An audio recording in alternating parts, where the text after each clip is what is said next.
As Edward Snowden, the man who leaked secrets of U.S. surveillance organizations, remains in a Moscow airport, Ecuador is maintaining a defiant stance against the U.S. as it mulls over granting Snowden asylum. The country has renounced trade benefits from the U.S., saying it's a, quote, form of blackmail, and they will continue to act independently. CCTV's Dan Collyns has the very latest from Ecuador. Even as former U.S. intelligence contractor Edward Snowden's prospect of reaching Ecuador faded, the Andean nation's government ramped up its defiance of the United States.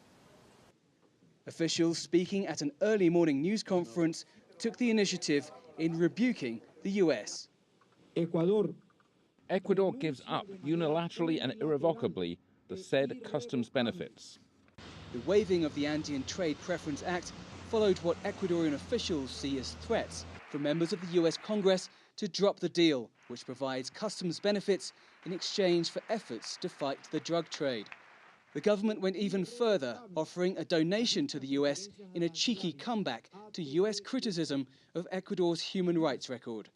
Ecuador offers the United States economic aid of $23 million annually, similar to what we received with trade benefits, with the intention of providing education about human rights.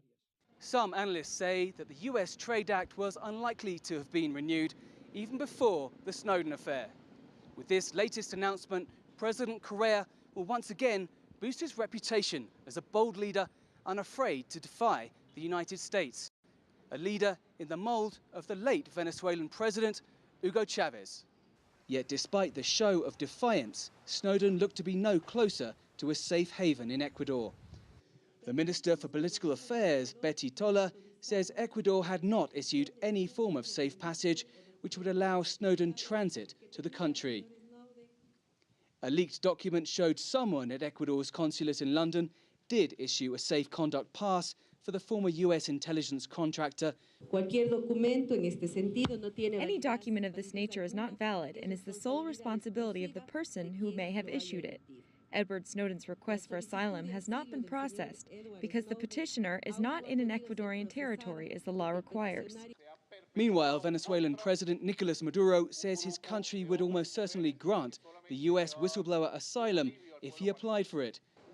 But as Snowden languishes in an airport in Moscow, seemingly in limbo, new offers of asylum may mean very little. Dan Collyns, CCTV, Quito. Talk of Edward Snowden reached Africa today as U.S. President Barack Obama began his tour of Senegal. He said he'd like to get Snowden back on U.S. soil, but there are limits to what he's willing to do. For example, he says he won't scramble fighter jets. CCTV's Sean Calebs is live for us at the White House tonight. Sean. Exactly right. Today in Africa, President Obama said he's really downplaying the Snowden saga. He says he still wants him brought back to the United States to be punished for leaking NSA secrets.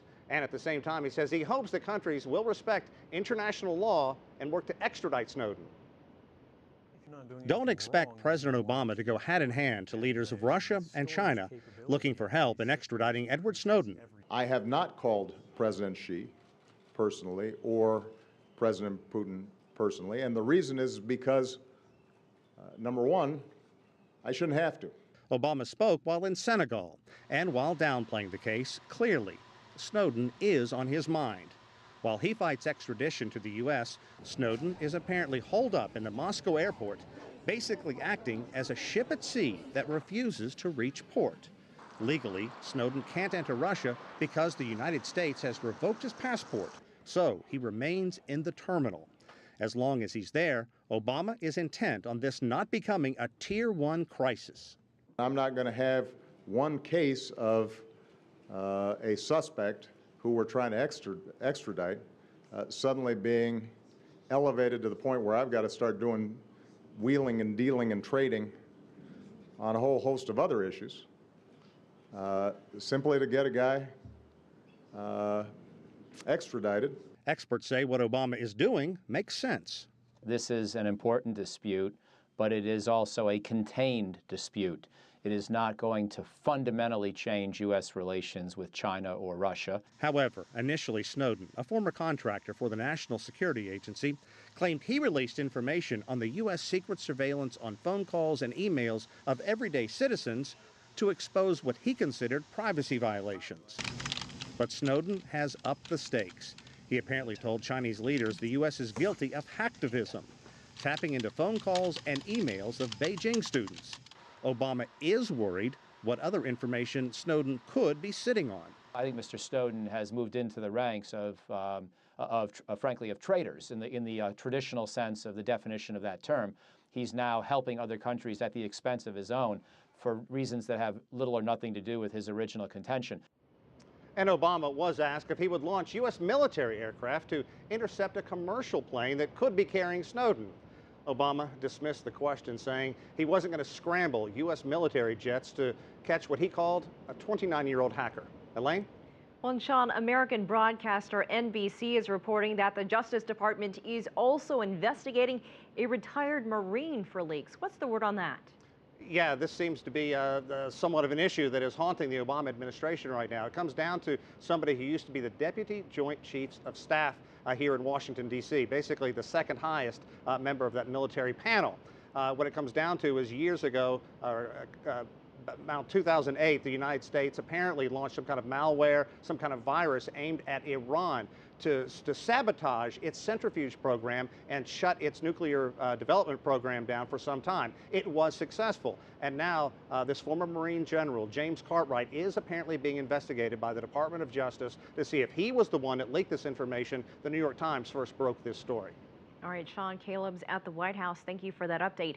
Continuing with the Snowden case, China's Ministry of National Defense issued a strong statement on Thursday, calling the United States hypocrites over Edward Snowden. CCTV's Jen Spellman has that part of the story. Even if you're not doing anything wrong, you're being watched and recorded. In the wake of Edward Snowden's accusations that the U.S. conducts large-scale intrusions into computer systems in China, allegations from Beijing of U.S. hypocrisy.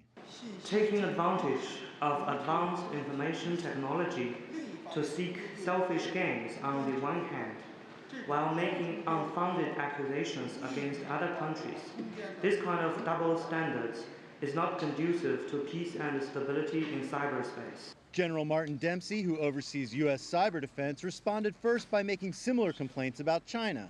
China's particular niche in cyber has been theft and intellectual property. And then attempting to draw a distinction between what he accuses the Chinese of doing and intelligence operations like those Snowden claims the U.S. has conducted. Intelligence activities are a separate matter, and I won't comment on them, except to say that all nations on the face of the planet always conduct intelligence operations in all domains.